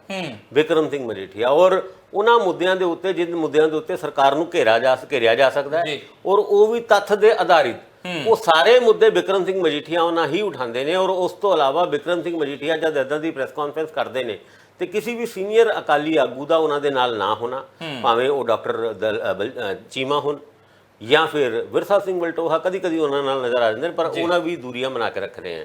ਔਰ ਉਸ ਤੋਂ ਇਲਾਵਾ ਤੁਸੀਂ ਇਹ ਦੇਖੋ ਕਿ ਸੁਖਬੀਰ ਸਿੰਘ ਬਾਦਲ ਉਹਨਾਂ ਦਾ ਕਦੀ ਵੀ ਇੱਦਾਂ ਦੀ ਪ੍ਰੈਸ ਕਾਨਫਰੰਸ ਵਿੱਚ ਨਾ ਆਉਣਾ। ਹੁਣ ਕੁਝ ਵੀ ਸੰਭਵ ਹੈਗਾ। ਅਸੀਂ ਤੇ ਇਹ ਗੱਲ ਛੇੜੀ ਹੈ, ਔਰ ਹੋ ਸਕਦਾ ਹੈ ਇਸ ਗੱਲ ਜਿਹੜੀ ਛੇੜੀ ਹੈ ਉਹਦੇ ਵਿੱਚੋਂ ਕੁਛ ਅੰਦਰ ਦੀ ਗੱਲਾਂ ਸਾਨੂੰ ਪਤਾ ਹੋਏ। ਔਰ ਦੂਸਰੀ ਵਜ੍ਹਾ ਵਿਕਰਮ ਸਿੰਘ ਮਜੀਠੀਆ ਉਹਨਾਂ ਦੇ ਬੀਜੇਪੀ ਜੁਆਇਨ ਕਰਨ ਦੀ ਇਹ ਵੀ ਹੈ ਕਿ ਬੀਜੇਪੀ ਜਦੋਂ ਵੀ ਚਾਹੇਗੀ ਉਹ ਵਿਕਰਮ ਸਿੰਘ ਮਜੀਠੀਆ ਉਹਨਾਂ ਨੂੰ ਜੁਆਇਨ ਕਰਾ ਸਕਦੀ ਹੈ। ਹੁਣ ਬੀਜੇਪੀ ਕੀ ਨਹੀਂ ਚਾਹ ਰਹੀ ਕਿ ਵਿਕਰਮ ਸਿੰਘ ਮਜੀਠੀਆ ਉਹਨਾਂ ਜੁਆਇਨ ਕਰਨ? ਕਿਉਂਕਿ ਬਹੁਤ ਵਾਰ ਬੀਜੇਪੀ ਵਰਗੀ ਵੱਡੀ ਪੋਲੀਟੀਕਲ ਪਾਰਟੀਆਂ ਦੀ ਸਟ੍ਰੈਟਜੀ ਇਹ ਵੀ ਹੁੰਦੀ ਹੈ ਕਿ ਤੁਸੀਂ ਜਿੱਥੇ ਹੋ ਉੱਥੇ ਰਹੋ ਔਰ ਉੱਥੇ ਸਾਡੇ ਪੱਖ ਦੇ ਵਿੱਚ ਕੋਈ ਕੰਮ ਕਰੋ। ਕਿ ਇਹ ਰਾਜਨੀਤੀ ਦੇ ਅੰਤਰਗਤ ਵਿਕਰਮ ਸਿੰਘ ਮਜੀਠੀਆ ਅਕਾਲੀ ਦਲ ਦੇ ਵਿੱਚ ਕੰਮ ਕਰ ਰਹੇ ਨੇ। ਇਹ ਸਾਰੀ ਗੱਲਾਂ ਦੇ ਉੱਤੇ, ਔਰ ਖਾਸ ਕਰਕੇ ਉਹ ਈਡੀ ਦੀ ਫਾਈਲ ਨਾ ਭੁੱਲੋ, ਉਹ ਈਡੀ ਦੀ ਫਾਈਲ ਨਾ ਭੁੱਲੋ। ਭਾਵੇਂ ਪੰਜਾਬ ਸਰਕਾਰ ਨੇ, ਖਾਸ ਕਰਕੇ ਜਾਂਦੀ ਚੰਨੀ ਸਰਕਾਰ ਨੇ ਵਿਕਰਮ ਸਿੰਘ ਮਜੀਠੀਆ ਉਹਨਾਂ ਦੇ ਖਿਲਾਫ ਉਹ FIR ਕਰਤੀ ਸੀ, ਜਿਹਦੇ ਕਰਕੇ 4.5 ਮਹੀਨੇ ਉਹਨਾਂ ਨੂੰ ਜੇਲ੍ਹ 'ਚ ਰਹਿਣਾ ਪਿਆ। ਪਰ ਉਹ ਹਜੇ ਤੱਕ ਅਦਾਲਤਾਂ ਦੇ ਵਿੱਚ ਚੱਲ ਰਿਹਾ ਹੈ। ਔਰ ਇਸ ਗੱਲ ਦੇ ਵਿੱਚ ਵੀ ਸੱਚਾਈ ਹੈ ਕਿ ਈਡੀ ਨੇ ਜਿਹੜੀ 2012-13 ਦੇ ਵਿੱਚ ਇਨਵੈਸਟੀਗੇਸ਼ਨ ਵਿਕਰਮ ਸਿੰਘ ਮਜੀਠੀਆ ਦੇ ਖਿਲਾਫ ਸ਼ੁਰੂ ਕੀਤੀ ਸੀ, ਉਹ ਫਾਈਲ ਹਜੇ ਖੁੱਲੀ ਹੋਈ ਹੈ, ਉਹ ਫਾਈਲ ਬੰਦ ਨਹੀਂ ਹੋਈ। FIR ਵੀ ਤਾਂ ਉਸੇ ਰਿਪੋਰਟ ਦੇ ਆਧਾਰ ਤੇ ਹੋਈ ਆ, ਈਡੀ ਦੀ ਰਿਪੋਰਟ ਦੇ ਆਧਾਰ ਤੇ ਉਹਦਾ ਵੀ ਇੱਕ ਖਾਕਾ ਜਿਹੜਾ ਉਹਦੇ ਵਿੱਚੋਂ ਚੱਕਿਆ ਗਿਆ। ਪਰ ਇਹਦੇ ਨਾਲ ਇੱਕ ਚੀਜ਼ ਹੋ ਰਿਹਾ, ਮੈਨੂੰ ਲੱਗਦਾ ਕਿ ਆਪਾਂ ਇੱਥੇ ਇੱਕ ਵਿਰਾਮ ਵੀ ਦੇ ਸਕਦੇ ਹਾਂ ਕਿ ਤਲਵੀਰ ਗਿੱਲ ਨੂੰ ਤਾਂ ਰੋਕ ਲਿਆ ਅਕਾਲੀ ਦਲ ਨੇ। ਜਿਹੜੀ ਚਰਚਾ ਲੁਧਿਆਣੇ ਵਾਲੇ ਬੰਦੇ ਦੀ ਚੱਲਦੀ ਹੈ ਕਿ ਉਹ ਕੈਂਡੀਡੇਟ ਹੋ ਸਕਦਾ ਆਮ ਆਦਮੀ ਪਾਰਟੀ ਦਾ 2024 ਦੀਆਂ ਲੋਕ ਸਭਾ ਦੀਆਂ ਚੋਣਾਂ ਲਈ, ਕਿ ਉੱਥੇ ਵੀ ਇਦਾਂ ਦੀ ਬ੍ਰੇਕ ਅਕਾਲੀ ਦਲ ਲਾ ਪਾਏਗਾ? ਕਿਉਂਕਿ ਉਹ ਬੜੀ ਸ਼ਿੱਦਤ ਨਾਲ ਚਰਚਾ ਚੱਲਦੀ ਪਈ ਹੈ। ਦੇਖੋ, ਰੋਕ ਲਾਣਾ ਖਾਸ ਕਰਕੇ ਮਨਪ੍ਰੀਤ ਅਯਾਲੀ ਦੇ ਉੱਤੇ, ਉਹ ਘੱਟ ਤੋਂ ਘੱਟ ਸੁਖਬੀਰ ਬਾਦਲ ਉਹਨਾਂ ਦੇ ਵੱਸ ਦੀ ਗੱਲ ਨਹੀਂ ਹੈ। ਔਰ ਸੁਖਬੀਰ ਸਿੰਘ ਬਾਦਲ ਉਹਨਾਂ ਇਹ ਕੋਸ਼ਿਸ਼ ਕਰਨਗੇ ਵੀ ਨਹੀਂ। ਕਾਰਨ ਕਿ ਅਗਰ ਉਹ ਕੋਸ਼ਿਸ਼ ਕਰਦੇ ਨੇ ਤੇ ਮੁੱਖ ਮੰਗ ਮਨਪ੍ਰੀਤ ਅਯਾਲੀ ਉਹਨਾਂ ਦੀ ਸੀਗੀ ਕਿ ਲੀਡਰਸ਼ਿਪ ਚੇਂਜ ਹੋਏ, ਔਰ ਲੀਡਰਸ਼ਿਪ ਚੇਂਜ ਔਰ ਝੋਂਦਾ ਕਮੇਟੀ ਦੀ ਰਿਪੋਰਟ, ਜਿਨ੍ਹਾਂ ਮੁੱਦਿਆਂ ਦੇ ਉੱਤੇ ਉਹ ਪਾਰਟੀ ਤੋਂ ਨਾਰਾਜ਼ ਸੀਗੇ, ਔਰ ਖਾਸ ਕਰਕੇ ਰਾਸ਼ਟਰਪਤੀ ਦ੍ਰੋਪਦੀ ਮੁਰਮੂ ਦੇ ਮੁੱਦੇ ਦੇ ਉੱਤੇ ਅਨਕੰਡੀਸ਼ਨਲ ਸਪੋਰਟ ਜਿਹੜੀ ਅਕਾਲੀ ਦਲ ਨੇ ਦਿੱਤੀ ਸੀ ਬੀਜੇਪੀ ਨੂੰ ਜਾਂ ਸਰਕਾਰ ਨੂੰ, ਉਸ ਮੁੱਦੇ ਦੇ ਉੱਤੇ ਵੀ ਉਹਨਾਂ ਦਾ ਵੋਟ ਨਾ ਪਾਣਾ, ਯਾਨੀ ਡਿਫਰੈਂਸਿਸ ਵੱਡੇ ਲੈਵਲ ਤੇ ਨੇ। ਔਰ ਮਨਪ੍ਰੀਤ ਅਯਾਲੀ ਅਗਰ ਕਿਸੇ ਇਸ ਦਿਸ਼ਾ ਵੱਲ ਵੱਧ ਰਹੇ ਨੇ, ਹਾਲਾਂਕਿ ਇਹ ਉੜਦੀ ਖਬਰਾਂ ਤੇ ਆਈ ਹੈ, ਮਨਪ੍ਰੀਤ ਬਾਦਲ ਉਹਨਾਂ ਨਾਲ ਹਜੇ ਕੋਈ ਗੱਲ ਨਹੀਂ ਹੋਈ, ਪਰ ਇਹਨਾਂ ਮੁੱਦਿਆਂ ਦੇ ਉੱਤੇ ਸੁਖਬੀਰ ਸਿੰਘ ਬਾਦਲ ਕੀ ਮਨਪ੍ਰੀਤ ਅਯਾਲੀ ਨੂੰ ਰੋਕ ਪਾਣਗੇ? ਕੀ ਮਨਪ੍ਰੀਤ ਬਾਦਲ ਸੁਖਬੀਰ ਸਿੰਘ ਬਾਦਲ ਉਹਨਾਂ ਦੇ ਨਾਂ ਕਹਿਣ ਤੇ ਰੁਕ ਜਾਣਗੇ? ਇਹ ਸਾਰੀ ਗੱਲਾਂ ਦੇ ਉੱਤੇ ਹਾਂ, ਵਿਕਰਮ ਸਿੰਘ ਮਜੀਠੀਆ ਉਹਨਾਂ ਨਾਲ ਮਨਪ੍ਰੀਤ ਅਯਾਲੀ ਦੀ ਨਜ਼ਦੀਕੀਆਂ ਸੁਖਬੀਰ ਸਿੰਘ ਬਾਦਲ ਉਹਨਾਂ ਤੋਂ ਜ਼ਿਆਦਾ ਨੇ। ਇੱਦਾਂ ਦੇ ਹਾਲਾਤ ਵਿੱਚ ਕਿ ਇਸ ਪਿੱਛੇ ਵੀ ਕਿਤੇ ਵਿਕਰਮ ਸਿੰਘ ਮਜੀਠੀਆ ਹੀ ਨਾ ਹੋਏ। ਪਰ ਇਹ ਗੱਲਾਂ ਹਜੇ ਕਰਨੀ ਬਹੁਤ ਜਲਦੀ ਹੋਏਗਾ। ਪਰ ਅਕਾਲੀ ਦਲ ਦੇ ਵਿੱਚ, ਬੀਜੇਪੀ ਦੇ ਵਿੱਚ, ਆਮ ਆਦਮੀ ਪਾਰਟੀ ਦੇ ਵਿੱਚ 2024 ਤੋਂ ਪਹਿਲੇ ਬਹੁਤ ਸਾਰੇ ਚੇਂਜਸ ਆਣੇ, ਬਹੁਤ ਸਾਰੇ ਬੰਦੇ ਜਿਹੜੇ ਅੱਜ ਇੱਕ ਰਾਤ ਤੇ ਨਜ਼ਰ ਆਉਂਦੇ ਨੇ, ਕੱਲ ਦੂਜੇ ਰਾਤ ਤੇ ਨਜ਼ਰ ਆਉਣਗੇ, ਫਿਰ ਹੋਰ ਕੋਈ ਵੱਡੀ ਗੱਲ ਨਹੀਂ, 2024 ਤੋਂ ਪਹਿਲੇ ਉਹ ਤੀਜੇ ਰਾਤ ਤੇ ਵੀ ਨਜ਼ਰ ਆਣ। ਮਸਲਾ ਇਹ ਨਹੀਂ ਹੈ ਕਿ ਪਾਰਟੀਆਂ ਬਦਲੀਆਂ ਜਾਣਗੀਆਂ, ਚੋਣਾਂ ਦੇ ਵਿੱਚ ਇਹ ਆਮ ਜਿਹਾ ਸਿਸਟਮ ਹੁੰਦਾ ਹੈ, ਇੱਧਰੋਂ ਉੱਧਰ। ਮਾਮਲਾ ਇਹ ਹੋਏਗਾ ਕਿ ਕਿਹੜਾ ਕਿੱਧਰੋਂ ਉੱਠ ਕੇ ਤੇ ਕਿੱਧਰ ਜਾ ਰਿਹਾ। ਜਿਹੜੀ ਪਾਰਟੀ 'ਚੋਂ ਉਹ ਆਇਆ ਉੱਥੇ ਉਹਦੀ ਪੋਜੀਸ਼ਨ ਕੀ ਸੀ, ਤੇ ਜਿਹੜੀ ਪਾਰਟੀ 'ਚ ਪਹੁੰਚਿਆ ਉੱਥੇ ਉਹਦੀ ਪੋਜੀਸ਼ਨ ਕੀ ਹੋਏਗੀ। ਕੁਝ ਚਿਹਰਿਆਂ ਦੇ ਉੱਤੇ ਖਾਸ ਤੌਰ ਤੇ ਨਜ਼ਰ ਰਹੇਗੀ। ਫਿਲਹਾਲ ਸਿਲਸਿਲਾ ਮਨਮਨੌਤੀਆਂ ਦਾ ਵੀ ਤੇ ਭੰਨ ਤੋੜ ਦਾ ਵੀ ਸ਼ੁਰੂ ਹੋ ਗਿਆ। ਇਹ ਸਿਆਸਤ ਦਾ ਰੰਗ ਸਾਨੂੰ ਅਜੇ ਹੋਰ ਗੂੜਾ ਦੇਖਣ ਨੂੰ ਆਉਣ ਵਾਲੇ ਦਿਨਾਂ 'ਚ ਮਿਲੇਗਾ। ਪਰ ਇੱਧਰ ਇੱਕ ਵਾਰੀ ਪੰਜਾਬ ਦੇ ਲੋਕਾਂ ਦਾ ਰੰਗ ਉਡਾ ਦਿੱਤਾ ਹੈ ਸਤਲੁਜ ਦੇ ਵਿੱਚ ਆਏ ਪਾਣੀ ਨੇ। ਜਿਹੜਾ ਡੈਮਾਂ ਦੇ ਵਿੱਚ ਵਧਿਆ ਤੇ ਫਲੱਡ ਗੇਟ ਖੋਲ੍ਹੇਗਾ।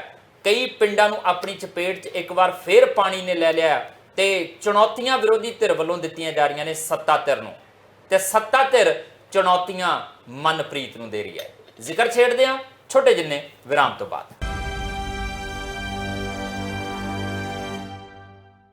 ਬ੍ਰੇਕ ਤੋਂ ਬਾਅਦ ਤੁਹਾਡਾ ਸਵਾਗਤ ਹੈ। ਜ਼ਿਕਰ ਕਰ ਲੈਂਦੇ ਆ ਪਿੰਡਾਂ ਦੇ ਵਿੱਚ ਬੜੇ ਦਰਿਆਵਾਂ ਦੇ ਪਾਣੀ ਦਾ, ਕਿਉਂਕਿ ਮਸਾਂ ਲੋਕਾਂ ਨੇ ਥੋੜਾ ਜਿਹਾ ਧਰਵਾਸ ਧਰਿਆ ਸੀਗਾ ਕਿ ਹੁਣ ਸਾਰਾ ਕੁਝ ਠੀਕ ਠਾਕ ਹੋਣ ਲੱਗ ਪਿਆ, ਪਾਣੀ ਨੇ ਵਾਪਸ ਮੋੜਾ ਕੱਟ ਲਿਆ ਆ, ਸੁੱਕਣਾ ਸ਼ੁਰੂ ਹੋ ਗਿਆ ਤੇ ਹੁਣ ਜ਼ਿੰਦਗੀ ਮਹੀਨਾ ਨਹੀਂ ਤਾਂ 1.5 ਮਹੀਨੇ ਤੱਕ ਲੀਹ ਤੇ ਆ ਜਾਏਗੀ। ਪਰ ਹਿਮਾਚਲ ਦੇ ਵਿੱਚ ਲਗਾਤਾਰ ਹੋ ਰਹੀ ਬਾਰਿਸ਼ ਨੇ ਡੈਮਾਂ ਦੇ ਵਿੱਚ ਬਲਕ 'ਚ ਪਾਣੀ ਲੈ ਕੇ ਆਂਦਾ। ਡੈਮਾਂ ਨੇ ਆਪਣੇ ਫਲੱਡ ਗੇਟ ਖੋਲੇ। 35 ਸਾਲਾਂ ਬਾਅਦ ਭਾਖੜਾ ਨੇ ਫਲੱਡ ਗੇਟ ਖੋਲੇ ਤੇ ਉਸ ਪਾਣੀ ਨੇ ਸਤਲੁਜ ਦੇ ਵਿੱਚ ਭਰਮਾਰ ਕੀਤੀ। ਉਹਦੇ ਤੋਂ ਬਾਅਦ ਚਾਹੇ ਨੰਗਲ ਦੀ ਗੱਲ ਕਰ ਲਈਏ, ਚਾਹੇ ਰੋਪੜ ਦੀ ਗੱਲ ਕਰ ਲਈਏ, ਜਾਂ ਫਿਰ ਇਧਰ ਪੌਂਗ ਡੈਮ ਦੇ ਰਾਹੀਂ ਬਿਆਸ ਦੇ ਵਿੱਚ 1,60,000 ਕਿਊਸਿਕ ਛੱਡੇ ਗਏ ਪਾਣੀ ਦੀ ਗੱਲ ਕਰ ਲਈਏ। ਇਹਦੇ ਆਸ-ਪਾਸ ਵਸਦੇ ਲੋਕਾਂ ਲਈ ਚਿੰਤਾਵਾਂ ਵਧਾਤੀਆਂ। ਭੁਲੱਥ ਹਲਕੇ ਦੇ ਬਾਰੇ ਤਾਂ ਸੁਖਪਾਲ ਖਹਿਰਾ ਨੇ ਟਵੀਟ ਚੱਕ ਕਰ ਦਿੱਤਾ ਕਿ ਮੰਡ ਏਰੀਏ 'ਚ ਲੋਕ ਡੁੱਬਣੇ ਸ਼ੁਰੂ ਹੋ ਗਿਆ। ਮਾਨ ਸਰਕਾਰ ਨੂੰ ਇਸ ਪਾਸੇ ਵੱਲ ਧਿਆਨ ਦੇਣਾ ਚਾਹੀਦਾ।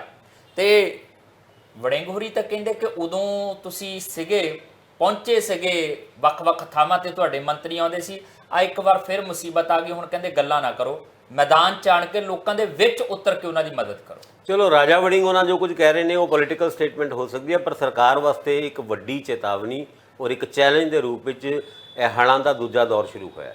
7 ਕਿਊਸਿਕ ਪਾਣੀ, ਉਹ ਵੀ ਪੌਂਗ ਡੈਮ ਤੇ ਪਹਿਲੀ ਵਾਰ ਹੋਇਆ।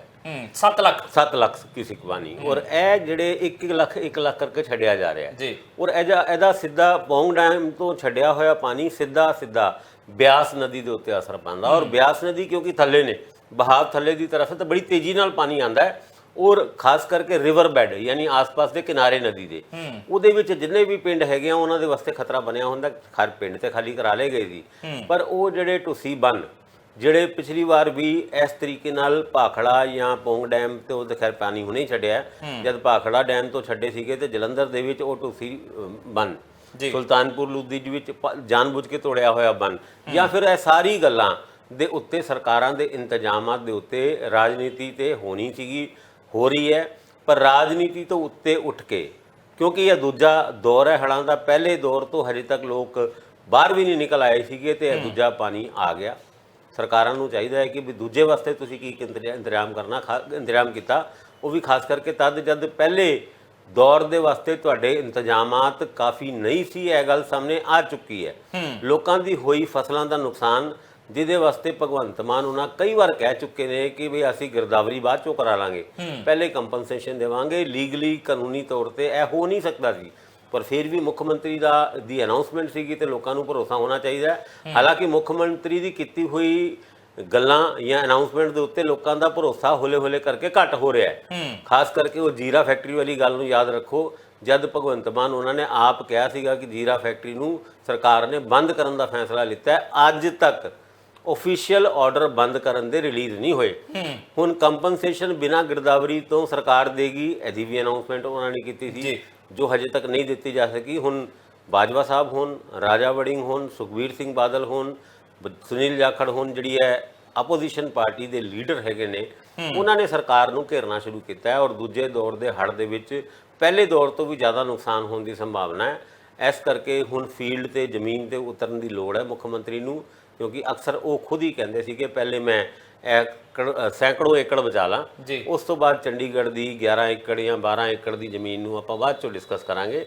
ਇਹ ਸਾਰੀ ਗੱਲਾਂ ਦੇ ਵਿੱਚ ਰਾਜਨੀਤੀ ਜੰਮ ਕੇ ਹੋ ਰਹੀ ਹੈ। ਸਰਕਾਰ ਦੇ ਵਾਸਤੇ ਵੱਡਾ ਚੈਲੰਜ ਹੈ। 16 ਤਰੀਕ ਤੋਂ ਸਰਕਾਰ ਦਾ ਹੀ ਵਾਅਦਾ ਸੀਗਾ ਕਿ ਕੰਪਨਸੇਸ਼ਨ ਦੇਣਾ ਸ਼ੁਰੂ ਕੀਤਾ ਜਾਏਗਾ। ਕੱਲ ਕੁਝ ਲੋਕਾਂ ਨੂੰ ਚੈੱਕ ਵੰਡੇ ਗਏ, ਅੱਜ ਉਹ ਵੰਡੇ ਜਾਣ ਵਾਲੇ ਚੈੱਕਾਂ ਦੇ ਵਿੱਚ ਕੋਈ ਰਫਤਾਰ, ਉਸ ਚੈੱਕਾਂ ਦੇ ਵਿੱਚ ਲਿਖਿਆ ਹੋਇਆ ਅਮਾਊਂਟ ਐਪਰੋਪਰੀਏਟ ਹੈ, ਪ੍ਰਿਆਪਤ ਹੈ, ਜਿਹਦੇ ਰਾਹੀਂ ਲੋਕਾਂ ਦੀ ਨੁਕਸਾਨ ਦੀ ਭਰਪਾਈ ਹੋ ਚੁੱਕੇਗੀ। ਇਹ ਵੀ ਇੱਕ ਵੱਡਾ ਸਵਾਲ ਹੈ। ਔਰ ਕਿਸਾਨ ਜਥੇਬੰਦੀਆਂ ਦਾ ਇਹ ਐਲਾਨ ਕਿ 22 ਤਰੀਕ ਤੋਂ ਅਸੀਂ ਸੜਕਾਂ ਤੇ ਉਤਰਾਂਗੇ, ਔਰ 22 ਤਰੀਕ ਤੋਂ ਪਹਿਲੇ ਅਗਰ ਇਹ ਕੰਪਨਸੇਸ਼ਨ ਠੀਕ ਤਰੀਕੇ ਨਾਲ ਨਹੀਂ ਦਿੱਤਾ ਜਾ ਸਕਿਆ ਤੇ ਸਰਕਾਰ ਵਾਸਤੇ ਇੱਕ ਵੱਡੀ ਚੁਣੌਤੀ ਬਣ ਕੇ ਇਹ ਗੱਲ ਸਾਹਮਣੇ ਆ ਸਕਦੀ ਹੈ। ਕੁਝ ਅੰਕੜੇ ਜਿਹੜੇ ਨੇ ਉਹ ਅੰਕੜੇ ਇਹ ਵੀ ਕਹਿੰਦੇ ਨੇ ਕਿ ਭਾਖੜਾ ਜਿਹੜਾ ਆ ਉਹਨੇ ਅੱਜ ਫੇਰ 8 ਫੁੱਟ ਜਿਹੜਾ ਉਹ ਗੇਟ ਆਪਣੇ ਫਲੱਡ ਗੇਟ ਖੋਲ੍ਹਿਆ ਔਰ 5 ਦਿਨ ਲਗਾਤਾਰ ਖੋਲਣਗੇ, ਕਿਉਂਕਿ ਜਿਹੜੀ ਪਾਣੀ ਦੀ ਆਮਦ ਹੈਗੀ ਹੈ ਭਾਖੜਾ ਦੇ ਵਿੱਚ ਉਹ ਹੈਗੀ ਆ 76,898 ਕਿਊਸਿਕ, ਤੇ ਜਿਹੜਾ ਰਿਲੀਜ਼ ਕੀਤਾ ਜਾ ਰਿਹਾ ਪਾਣੀ ਉਹ ਹੈਗਾ ਆ ਟਰਬਾਈਨਾਂ ਦੇ ਰਾਹੀਂ 83,703 ਕਿਊਸਿਕ ਪਾਣੀ ਛੱਡਿਆ ਜਾ ਰਿਹਾ। ਇਹਦੇ ਤੋਂ ਇਲਾਵਾ ਨੰਗਲ ਡੈਮ ਦੇ ਨੰਗਲ ਹਾਈਡਲ ਨਹਿਰ ਦੇ ਵਿੱਚ 12,350 ਕਿਊਸਿਕ, ਅਨੰਦਪੁਰ ਸਾਹਿਬ ਹਾਈਡਲ ਨਹਿਰ ਦੇ ਵਿੱਚ 10,150 ਕਿਊਸਿਕ, ਸਤਲੁਜ ਦਰਿਆ ਦੇ ਵਿੱਚੋਂ 47,400 ਕਿਊਸਿਕ ਪਾਣੀ ਛੱਡਿਆ ਜਾ ਰਿਹਾ। ਨੰਗਲ ਡੈਮ ਤੋਂ 69,900 ਕਿਊਸਿਕ ਪਾਣੀ ਜਿਹੜਾ ਛੱਡਿਆ ਜਾ ਰਿਹਾ ਔਰ ਤਕਰੀਬਨ 5 ਜ਼ਿਲ੍ਹੇ ਕਿਹਾ ਜਾ ਰਿਹਾ ਕਿ ਇਸ ਹੜ੍ਹ ਦੀ ਚਪੇਟ ਦੇ ਵਿੱਚ ਆ ਰਹੇ ਆ। ਹਰਜੋਤ ਬੈਂਸੁਰੀ ਆਪਣੇ ਹਲਕੇ ਸ਼੍ਰੀ ਅਨੰਦਪੁਰ ਸਾਹਿਬ ਦੇ ਵਿੱਚ ਬਕਾਇਦਾ ਲੋਕਾਂ ਦੇ ਨਾਲ ਖੜੇ ਨਜ਼ਰ ਆਉਂਦੇ ਆ, ਪਰ ਪਹਿਲਾਂ ਵਾਂਗ ਵਿਧਾਇਕ ਉਹ ਪਿੰਡਾਂ ਥਾਵਾਂ ਦੇ ਵਿੱਚ ਉਸ ਤਰੀਕੇ ਨਾਲ ਨਜ਼ਰ ਨਹੀਂ ਆ ਰਿਹਾ। ਸ਼ਾਇਦ ਇਹੀ ਕਾਰਨ ਆ ਕਿ ਰਾਜਾ ਵੜਿੰਗ ਹੋਰਾਂ ਨੇ ਇੱਕ ਵਾਰ ਚੁਣੌਤੀ ਜੀ ਦੇਤੀ ਹੈ ਕਿ ਪਹਿਲਾਂ ਤਾਂ ਬਹੁਤ ਆ ਗਏ ਸੀਗੇ, ਹੁਣ ਫੇਰ ਲੋਕਾਂ ਦੇ ਵਿੱਚ ਜਾਓ, ਬਾਂਹ ਫੜੋ ਲੋਕਾਂ ਦੀ, ਤਾਂ ਕਿ ਸਥਿਤੀਆਂ ਤੁਹਾਨੂੰ ਪਤਾ ਲੱਗਣ।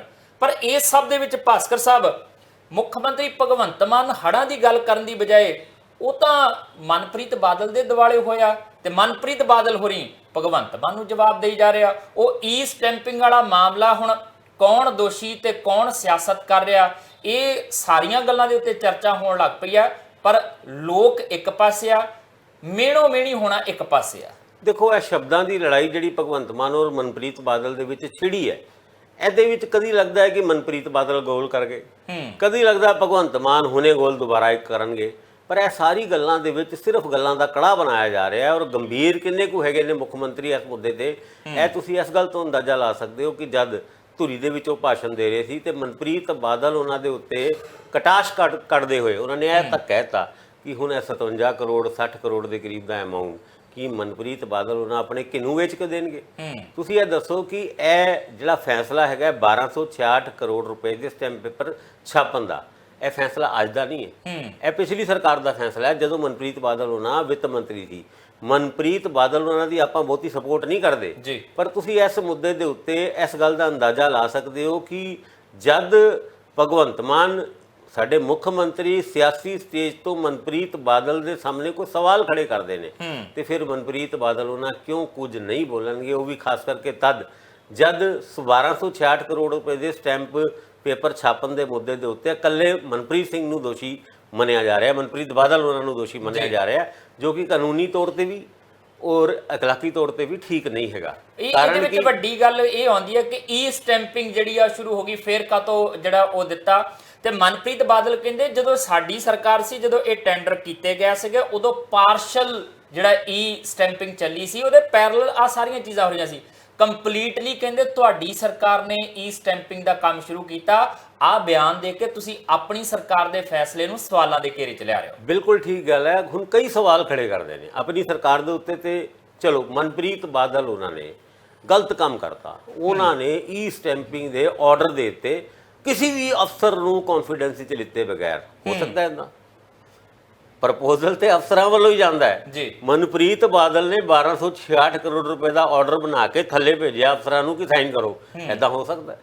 ਥੱਲੋਂ ਅਫਸਰਾਂ ਨੇ ਹੀ ਇਹ ਸਾਰਾ ਪ੍ਰਪੋਜ਼ਲ ਮੰਤਰੀ ਦੀ ਅਪਰੂਵਲ ਵਾਸਤੇ ਭੇਜਿਆ ਹੋਏਗਾ ਤੇ ਮੰਤਰੀ ਨੇ ਉਹਨਾਂ ਨੋਟਿੰਗ ਦੇ ਉੱਤੇ, ਜਿਹੜੀ ਨੋਟਿੰਗ ਉਸ ਫਾਈਲਾਂ ਦੇ ਵਿੱਚ ਸੀਗੀ, ਉਹਦੇ ਉੱਤੇ ਸਾਈਨ ਕਰਤੇ।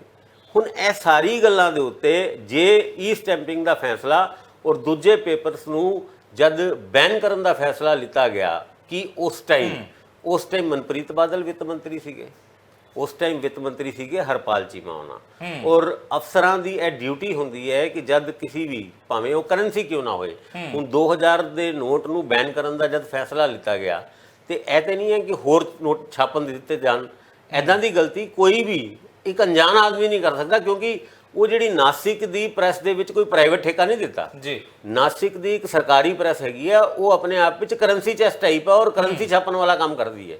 ਉਸ ਪ੍ਰੈਸ ਦੇ ਵਿੱਚ ਛਾਪਣ ਦਾ ਆਰਡਰ ਦੇਣ ਦਾ ਮਤਲਬ ਹੈ ਕਿ ਉਹ ਕੈਬਨਿਟ ਦੀ ਅਪਰੂਵਲ ਜਾਂ ਜਿੱਥੋਂ ਵੀ ਜਿਹੜੀ ਅਪਰੂਵਲ ਚਾਹੀਦੀ ਹੋਏਗੀ ਉਹ ਅਪਰੂਵਲ ਉੱਥੋਂ ਉਹਨੂੰ ਮਿਲੀ ਹੋਏਗੀ, ਉਸ ਤੋਂ ਬਾਅਦ ਉੱਥੇ ਜਾਂਦਾ ਹੈ। ਕੁਝ ਗੱਲਾਂ ਇੱਦਾਂ ਵੀ ਚੱਲੀਆਂ ਕਿ ਉਹ ਜੀ ਫਲਾਣੇ ਉੱਥੇ ਨਾਸਿਕ ਪ੍ਰੈਸ ਦੇ ਵਿੱਚ ਮਨਾ ਕੀਤਾ ਕਿ ਨਾ ਤੁਸੀਂ ਹੁਣ ਨਾ ਛਾਪੋ, ਉਹ ਕਹਿੰਦੇ ਨਹੀਂ ਅਸੀਂ ਵਿਹਲੇ ਬੈਠੇ ਹਾਂ ਤੇ ਛਾਪਾਂਗੇ। ਇੱਦਾਂ ਦੀ ਕੋਈ ਗੱਲਾਂ ਹੁੰਦੀ ਹੈ। ਹੁਣ ਅਫਸਰ ਇੱਦਾਂ ਦੀ ਗੱਲਾਂ ਕਰਨ ਲੱਗ ਜਾਣਗੇ ਕਿ ਜੀ ਦੇਖੋ ਜੀ ਉੱਥੇ ਮਨਾ ਕੀਤਾ ਸੀਗਾ, ਤੇ ਨਾਸਿਕ ਪ੍ਰੈਸ ਵਾਲੇ ਕਹਿੰਦੇ ਵੀ ਸਾਡੇ ਕੋਲ ਟਾਈਮ ਬਹੁਤ ਜ਼ਿਆਦਾ ਤੇ ਆਪਾਂ ਛਾਪੀ ਜਾਵਾਂਗੇ, ਕੋਈ ਗੱਲ ਨਹੀਂ, ਤੁਹਾਨੂੰ ਚਾਹੀਦੇ ਹੀ ਹੋਣਗੇ। ਐਦਾਂ ਕਦੀ ਕੋਈ ਸਰਕਾਰੀ ਆਰਡਰ ਚੱਲਦੇ ਨੇ? ਐਦਾਂ ਕੋਈ ਨੋਟ ਛਾਪਣ ਦੀ ਮਸ਼ੀਨਾਂ ਚੱਲਦੀਆਂ? ਔਰ ਮੈਂ ਫਿਰ ਦੁਬਾਰਾ ਕਹਿ ਰਿਹਾ ਕਿ ਆ ਜਿਹੜੇ ਸਟੈਂਪ ਪੇਪਰ ਹੈਗੇ ਆ ਉਹ ਆਪਣੇ ਆਪ ਵਿੱਚ ਇੱਕ ਕਰੰਸੀ ਦੇ ਤੌਰ ਤੇ ਜਾਣੇ ਜਾਂਦੇ ਨੇ। ਬਿਲਕੁਲ। ਔਰ ਜਦੋਂ ਬੈਨ ਕਰਨ ਦਾ ਫੈਸਲਾ ਲਿੱਤਾ ਤਦ ਇਹ 1266 ਕਰੋੜ ਦੇ ਸਟੈਂਪ ਪੇਪਰ ਛਪਣ ਗਏ ਹੋਏ ਨੇ ਜਾਂ ਛਪ ਕੇ ਆਣੇ ਨੇ। ਇਹਦਾ ਕੋਈ ਜ਼ਿਕਰ ਅਫਸਰਾਂ ਨੇ ਮੰਤਰੀ ਦੇ ਸਾਹਮਣੇ ਕੀਤਾ ਸੀਗਾ? ਜੇ ਕੀਤਾ ਸੀਗਾ ਤੇ ਫਿਰ ਇਮੀਡੀਏਟਲੀ ਬੈਨ ਕਰਨ ਦਾ ਫੈਸਲਾ ਜਿਨਨੇ ਲਿੱਤਾ ਉਹ ਜ਼ਿਆਦਾ ਕਸੂਰਵਾਰ ਹੈ ਬਜਾਏ ਕਿ ਜਿਨ੍ਹਾਂ ਨੇ ਉਹਨਾਂ 1266 ਕਰੋੜ ਰੁਪਏ ਦੇ ਸਟੈਂਪ ਪੇਪਰ ਛਾਪਣ ਦਾ ਆਰਡਰ ਦਿੱਤਾ ਸੀਗਾ। ਕਿਉਂਕਿ ਜਦ ਤੁਸੀਂ ਉਹਨੂੰ ਬੰਦ ਕਰ ਰਹੇ ਹੋ, ਉਹਨੂੰ ਇੱਕ ਤਰੀਕੇ ਨਾਲ ਐਬੋਲਿਸ਼ ਕਰ ਰਹੇ ਹੋ, ਤੇ ਤੁਹਾਨੂੰ ਸਟਾਕ ਨੂੰ ਮੱਦੇਨਜ਼ਰ ਰੱਖਣਾ ਬਹੁਤ ਜ਼ਰੂਰੀ ਹੈਗਾ। ਹੁਣ ਉਸ ਗੱਲ ਦੇ ਉੱਤੇ ਪੂਰਵ ਵਿੱਤ ਮੰਤਰੀ ਨੂੰ ਦੋਸ਼ੀ ਠਹਿਰਾਣਾ, ਉਹ ਕਿਸੇ ਨਾ ਕਿਸੇ ਜਗ੍ਹਾ ਅਦਾਲਤਾਂ ਦੇ ਵਿੱਚ ਵੀ, ਔਰ ਜਦ ਤੁਸੀਂ ਕਿਉਂਕਿ ਭਗਵੰਤ ਮਾਨ ਉਹਨਾਂ ਦੇ 2 ਤੋਂ ਜ਼ਿਆਦਾ ਵਾਰ, ਭਾਵੇਂ ਉਹ ਚਰਨਜੀਤ ਸਿੰਘ ਚੰਨੀ ਉਹਨਾਂ ਦੇ ਉਹ ਕ੍ਰਿਕਟਰ ਦੇ 2 ਕਰੋੜ ਦਾ ਮਾਮਲਾ ਹੀ ਹੋਏ, ਉਸ ਮੁੱਦੇ ਦੇ ਉੱਤੇ ਕਿਉਂ ਲੀਗਲ ਐਕਸ਼ਨ ਨਹੀਂ ਲਿੱਤਾ? ਜੇ ਮੁੱਖ ਮੰਤਰੀ ਵੀ ਜਲਦਬਾਜ਼ੀ ਕਰਕੇ, ਔਰ ਜਿੰਨਾ ਕੁ ਸਾਨੂੰ ਪਤਾ ਇਹ ਤਾਂ ਹੈ ਹੀ ਆ ਭਾਸਕਰ ਸਾਹਿਬ, ਜੇ ਵਾਰ-ਵਾਰ ਇਦਾਂ ਕੱਲੇ ਮੁੱਦੇ ਚੁੱਕੇ ਜਾਣਗੇ, ਉਹਨਾਂ ਦੇ ਉੱਤੇ ਕੋਈ ਅਮਲ ਨਹੀਂ ਕੀਤਾ ਜਾਏਗਾ, ਫਿਰ ਲੋਕ ਭਰੋਸਾ ਕਰਨਾ ਬੰਦ ਕਰ ਦੇਣਗੇ। ਤੁਸੀਂ ਚਰਨਜੀਤ ਸਿੰਘ ਚੰਨੀ ਹੋਰਾਂ ਦੇ 2 ਕਰੋੜ ਵਾਲੇ ਮਾਮਲੇ ਦੀ ਗੱਲ ਕੀਤੀ, ਤੇ ਜਿਹੜਾ 55 ਲੱਖ ਰੁਪਇਆ ਰੰਧਾਵਾ ਹੋਰਾਂ ਦੇ ਕੋਲ ਤੇ ਕੈਪਟਨ ਹੋਰਾਂ ਦੇ ਕੋਲ ਲੈਣਾ ਸੀ, ਕੀ ਲੈ ਲਿਆ? ਉਹਦੇ ਉੱਤੇ ਕੋਈ ਕਦਮ ਵਧਾਤੇ? ਜੇ ਇੱਥੇ ਵੀ ਮਨਪ੍ਰੀਤ ਬਾਦਲ ਦੋਸ਼ੀ ਹੈਗਾ, ਕੇਸ ਦਰਜ ਕਰੋ, ਤੁਸੀਂ ਅੰਦਰ ਕਰੋ, ਉਹਦੀ ਜਾਂਚ ਪੜਤਾਲ ਕਰਵਾਓ। ਕਿ ਕੱਲੇ ਬਿਆਨ ਦੇਣ ਦੇ ਨਾਲ ਗੱਲ ਸਿਰੇ ਬਣੇ ਲੱਗ ਜਾਏਗੀ, ਜਾਂ ਤੁਹਾਡੀ ਉਹ ਕ੍ਰੈਡੀਬਿਲਿਟੀ ਦਾ ਸਵਾਲ ਪੈਦਾ ਹੋ ਜਾਏਗਾ ਜੇ ਕੱਲੇ ਬਿਆਨਬਾਜ਼ੀਆਂ ਕਰਦੇ ਰਹੋਗੇ, ਕੱਲੇ ਚੁਣੌਤੀਆਂ ਦਿੰਦੇ ਰਹੋਗੇ, ਤੇ ਨਿਕਲਣ ਪਾਉਣ ਨੂੰ ਉਹਦੇ ਵਿੱਚੋਂ ਜਦੋਂ ਕੁਝ ਨਹੀਂ ਮਿਲੇਗਾ, ਫਿਰ ਅਗਲੀ ਵਾਰ ਜਦੋਂ ਵੀ ਕਿਸੇ ਤੇ ਕੋਈ ਟਿੱਪਣੀ ਕਰੋਗੇ ਮਾਨ ਸਾਹਿਬ, ਲੋਕ ਭਰੋਸਾ ਨਹੀਂ ਕਰਨਗੇ, ਉਹ ਕਹਿਣਗੇ ਪਹਿਲੀਆਂ ਟਿੱਪਣੀਆਂ ਦਾ ਕੀ ਹੋਇਆ। ਸੋ ਇਸ ਕਰਕੇ ਜੇ ਤਾਂ ਇੱਥੇ ਮਨਪ੍ਰੀਤ ਬਾਦਲ ਦੋਸ਼ੀ ਬਣਦੇ ਨੇ ਤਾਂ ਲਾਜ਼ਮੀ ਤੌਰ ਤੇ ਕਾਰਵਾਈ ਹੋਣੀ ਚਾਹੀਦੀ ਹੈ ਜਿਹੜਾ ਵੀ ਦੋਸ਼ੀ ਹੈਗਾ, ਤੇ ਜੇ ਨਹੀਂ ਫਿਰ ਕੱਲਾ ਪੋਲੀਟੀਕਲ ਕ੍ਰੈਡਿਟ ਲੈਣ ਦੇ ਲਈ ਜੇ ਇਹ ਬਿਆਨਬਾਜ਼ੀਆਂ ਹੋ ਰਹੀਆਂ ਨੇ ਤਾਂ ਫਿਰ ਬਹੁਤੀ ਦੇਰ ਲੋਕ ਇਹਨਾਂ ਚੀਜ਼ਾਂ ਨੂੰ ਪਸੰਦ ਨਹੀਂ ਕਰਨਗੇ। ਫਿਲਹਾਲ ਦੇਖਦੇ ਹਾਂ ਮੁੱਦਾ ਮੁੱਕਦਾ ਕਿੱਥੇ ਆ। ਜ਼ਿਕਰ ਆਪਾਂ ਜੇ ਪੋਲਿਟਿਕਸ ਦੀ ਕਰੀਏ ਤੇ ਮਹਾਰਾਸ਼ਟਰ ਦੇ ਵਿੱਚ ਤਾਂ ਇਸ ਵੇਲੇ ਰਣਨੀਤੀਆਂ ਗਹਿ ਗੱਚ ਬਣਦੀਆਂ ਪਈਆਂ ਨੇ। ਇੰਡੀਆ ਦੇ ਅੰਦਰ ਹੀ ਕਿਤੇ ਨਾ ਕਿਤੇ ਅਸੰਤੋਸ਼, ਅਵਿਸ਼ਵਾਸ ਦੀ ਸਥਿਤੀ ਬਣਦੀ ਨਜ਼ਰ ਆ ਰਹੀ ਹੈ। ਜ਼ਿਕਰ ਛੇੜਦੇ ਹਾਂ ਛੋਟੇ ਜਿਹੇ ਵਿਰਾਮ ਤੋਂ ਬਾਅਦ।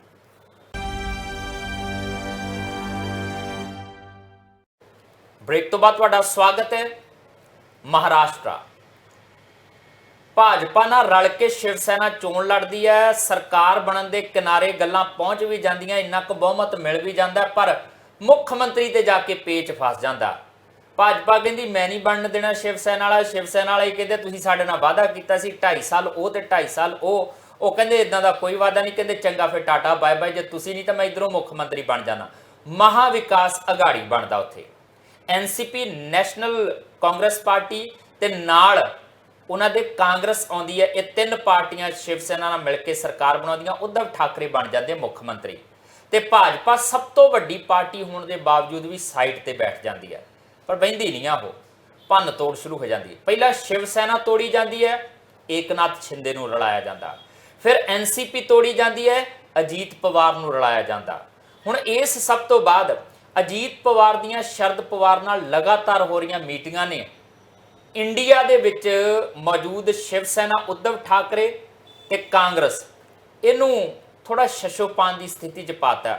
ਭਾਸਕਰ ਸਾਹਿਬ ਹਾਲਾਤ ਇਹ ਬਣੇ ਹੋਇਆ ਕਿ ਭਰੋਸਾ ਜਿਹਾ ਉਹ ਸ਼ਰਦ ਪਵਾਰ ਤੇ ਕਰ ਨਹੀਂ ਪਾ ਰਿਹਾ। ਮਹਾਰਾਸ਼ਟਰ ਦੇ ਵਿੱਚ ਆਹ ਹਾਲਾਤ ਚੱਲਦੇ ਪਏ ਕਿ ਵੱਖਰੇ ਤੌਰ ਤੇ ਵੀ ਕਾਂਗਰਸ ਤੇ ਉद्धਵ ਠਾਕਰੇ ਕੁਝ ਨਾ ਕੁਝ ਕਰਨ ਦੀ, ਕਿ ਕਿਸੇ ਇਦਾਂ ਦੀ ਅਣਸੁਖਾਵੀਂ ਸਥਿਤੀ ਦਾ ਸਾਹਮਣਾ ਕਰਨ ਲਈ ਤਿਆਰੀ ਕਰਦੇ ਪਿਆ ਕਿ ਜੇ ਭਲਕੇ ਸ਼ਰਦ ਪਵਾਰ ਇੱਧਰ ਉੱਧਰ ਹੋ ਗਿਆ ਤੇ ਕੀ ਕਰਾਂਗੇ।